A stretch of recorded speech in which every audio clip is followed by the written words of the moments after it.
Okay students, तो चलिए हम आगे कमांड्स को बढ़ाते हैं, नेक्स्ट कमांड्स करने की कोशिश करते हैं। सबसे पहले मैं आपको बता दूं, ये मैंने स्क्रीन ऑलरेडी खोल के रखी हुई है पिछली क्लास में जो हमने काम किया था।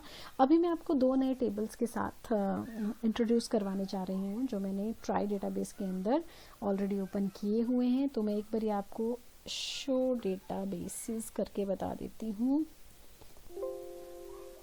Sorry, show data basis enter. ये देखिए, ये हमारे यहाँ पर डेटाबेसेस बने हुए हैं इस सिस्टम में, माइस्क्यूएल सर्वर में। ये हैं test1 है, ट्राई है, try2 है। तो हम किस में काम कर रहे हैं? ट्राई में काम कर रहे हैं। तो मैं लिखती हूँ हमेशा यूज़ ट्राई। ऑलरेडी हम ट्राई में ही हैं, वैसे डेटाबेस ट्राई में ही है ऑलरेडी। तो इसमें हम टेबल्स को देख लेते हैं, कौन कौन सी टेबल्स हैं। शो टेबल्स कमांड है, ये देखिए, कस्टमर्स है, ऑर्डर्स है, स्टूडेंट है और स्टूडेंट 1 है। तो मैं आपको कस्टमर टेबल दिखा देती हूँ कि कैसे मैंने क्या इसके अंदर एंट्रीज कर रखी हैं। Select star from customers enter. ये देखिए, ये इसके अंदर एंट्रीज हैं। CID customer ID, customer name, address, city, postal code है और कंट्री का नाम डाला है। फाइन। और इसी तरह ऑर्डर्स नाम की भी एक टेबल है, तो मैं वो भी आपको दिखा देती हूँ।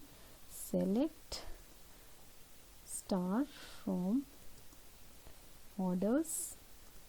ये देखिए, इसके अंदर ऑर्डर ID है, कस्टमर ID है, एम्प्लॉय ID है, ऑर्डर डेट है और शिपर ID है। फाइन। तो अब हम करने जा रहे हैं यूनियन कमांड। कौन सी? Union command. यूनियन कमांड क्या करती है कि एक से ज़्यादा जो आपकी टेबल्स हैं या सेलेक्ट स्टेटमेंट अगर हमने यूज़ करी हैं, तो दो टेबल्स के जो रिज़ल्ट सेट हैं, जो रिज़ल्ट आएगा उनको कंबाइन करता है। Fine.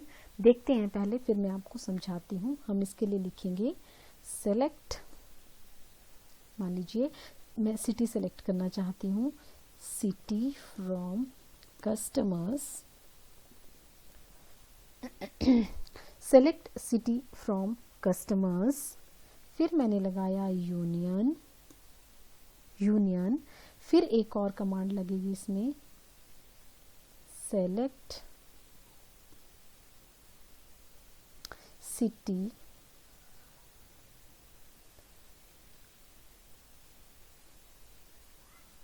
Select city from student. Student में भी मैंने, स्टूडेंट टेबल में भी सिटी कॉलम है। ऑर्डर इसलिए नहीं ले रही हूँ क्योंकि इसमें सिटी कॉलम नहीं है, तो कंडीशन है इसके लिए कि दोनों कॉलम सेम होने चाहिए। देन ऑर्डर बाय सिटी,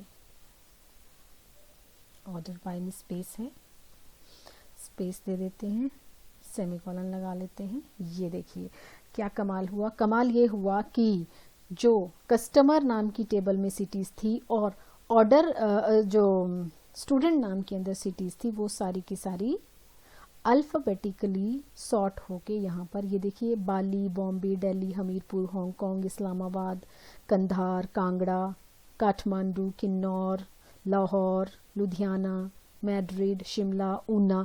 जो शिमला, ऊना वगैरह ये मैंने स्टूडेंट टेबल में डाली होंगी अगर आपने ध्यान दिया होगा तो। और बाकी जो हैं, ये जो कंट्रीज में, डिफरेंट कंट्रीज में सिटीज़ हैं, वो मैंने कहाँ पर डाली है? कस्टमर्स में डाली है। तो यूनियन, यूनियन मतलब दोनों के रिजल्ट्स को, दो क्वेरीज लगाई हमने, बोला सिलेक्ट सिटी फ्रॉम कस्टमर्स, तो कस्टमर टेबल से सारी सिटीज सेलेक्ट कर ली।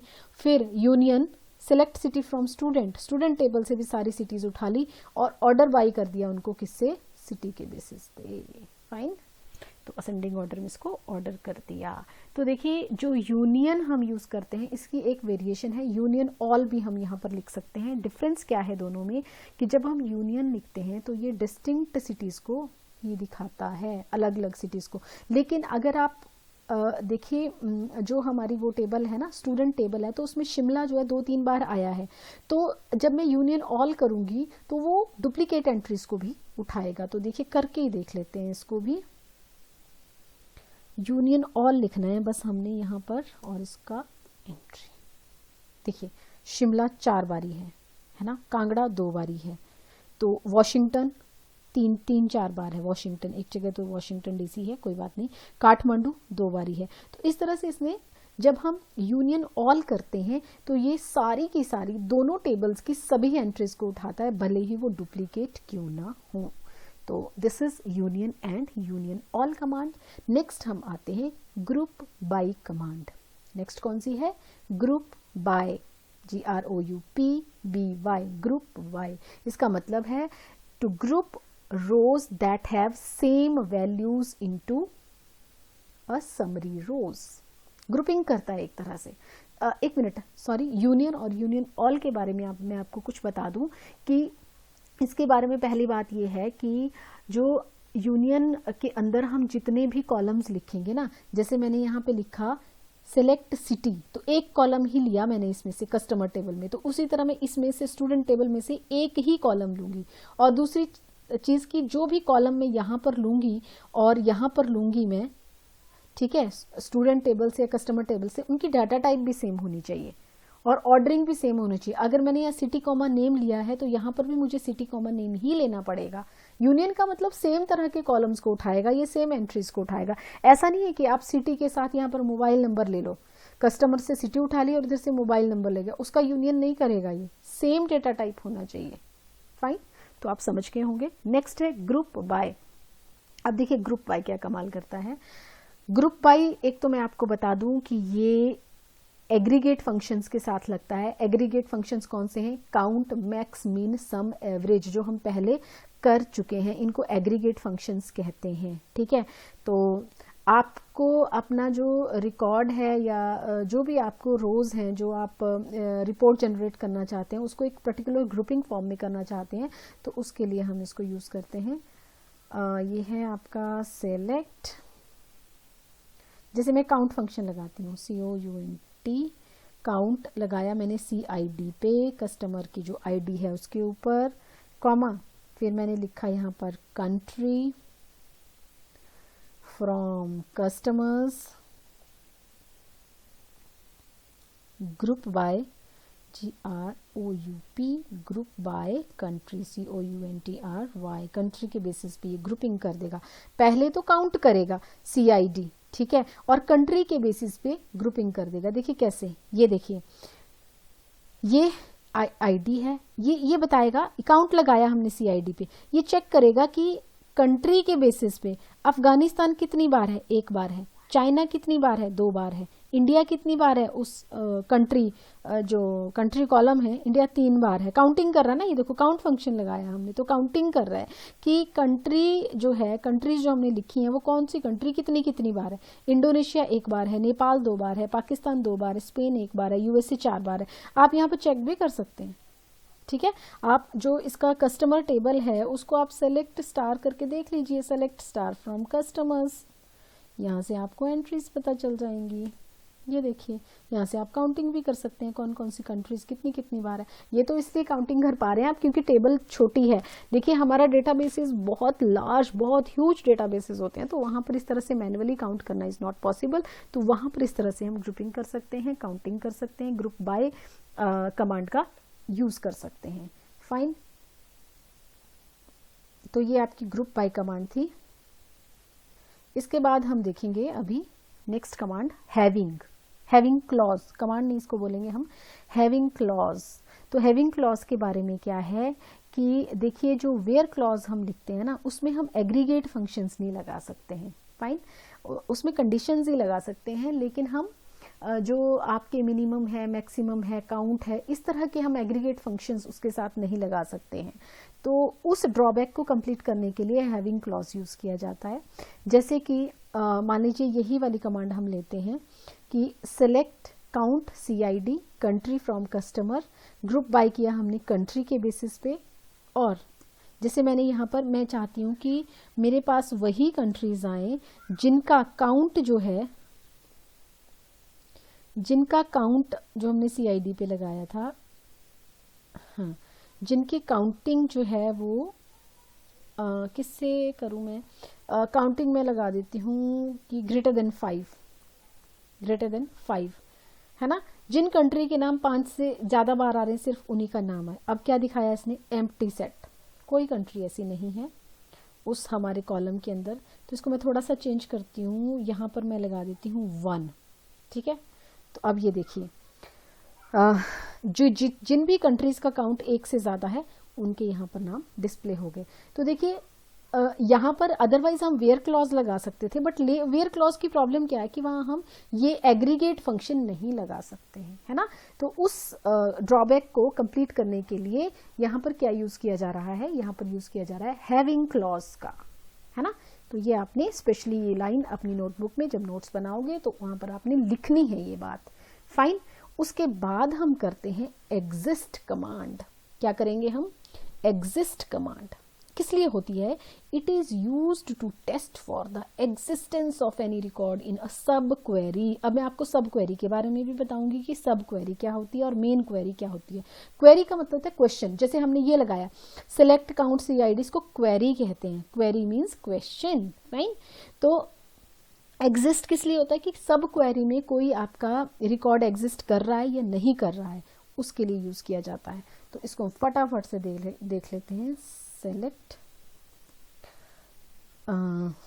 सेलेक्ट जैसे मान लीजिए मैंने कस्टमर नेम सेलेक्ट करना है, कस्ट नेम, नाम आपको अपने कॉलम्स की पता होनी चाहिए, कस्ट name from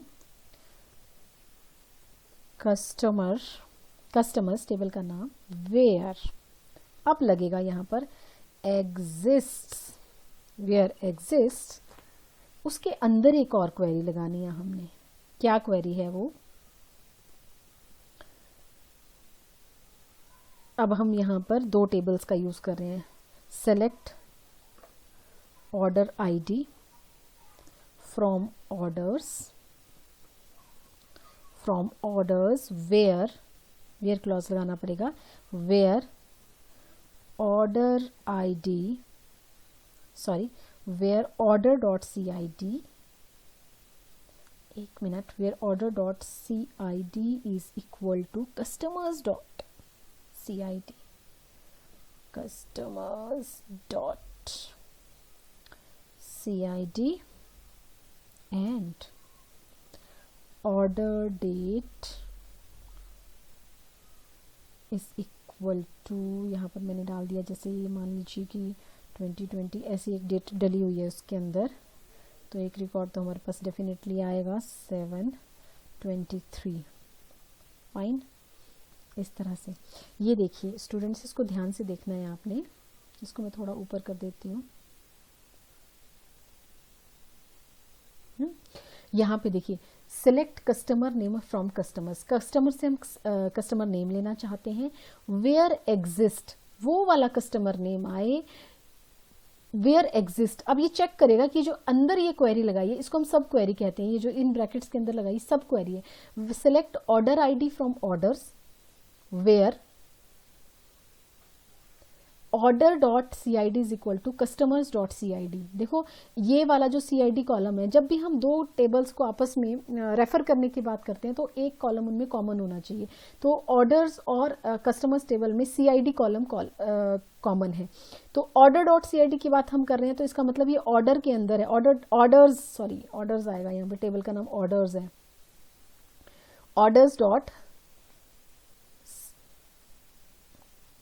orders.CID is equal to customers.CID and order date जो है वो ये है।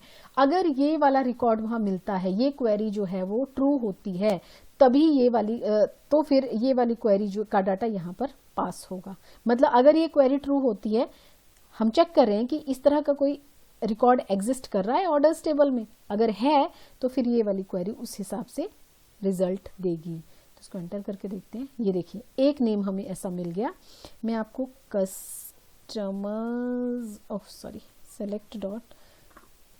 select star from customers, ये आपका कस्टमर टेबल है। ये देखो ये एक ऐसा रिकॉर्ड है जहां पर, अब मैं ऑर्डर्स भी दिखाती हूं आपको, सेलेक्ट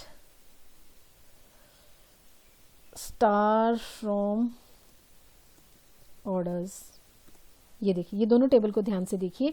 यहां पर ऑर्डर डेट हमने क्या डाली थी, ये वाली डाली थी 2027-23। अब पहले यहां पर चेक होगा कि ऐसा कोई रिकॉर्ड है कि और जहां पर ये मैच कर रहा हो, ये वाला CID जो है यहाँ के CID से मैच करना चाहिए। तो ये देखो 2 और 2 यहाँ पर मैच कर रहा है, फाइन। जहां पर डेट क्या है, ये वाली डेट हमने डाली थी कि अगर ऑर्डर्स टेबल में ऐसी ऑर्डर डेट वाला कोई रिकॉर्ड है और वो यहाँ के CID से मैच भी कर रहा है, तो उसका नाम, उसका कस्टमर नेम हमें शो हो जाए। तो उसका कस्टमर नेम क्या आ रहा है, रिद्धि आ रहा है। तो इस तरह से ये एग्जिस्ट जो है वो सब क्वेरी को क्या करता है, ये देखिए, ये इसके अंदर, इसको हम सब क्वेरी कहते हैं, जो इसके अंदर हम लिखते हैं और इसको चेक करते हैं, फाइन। ये देखो, ये है कमाल किसका, एग्जिस्ट का। So that's all for students, that's all for today. तो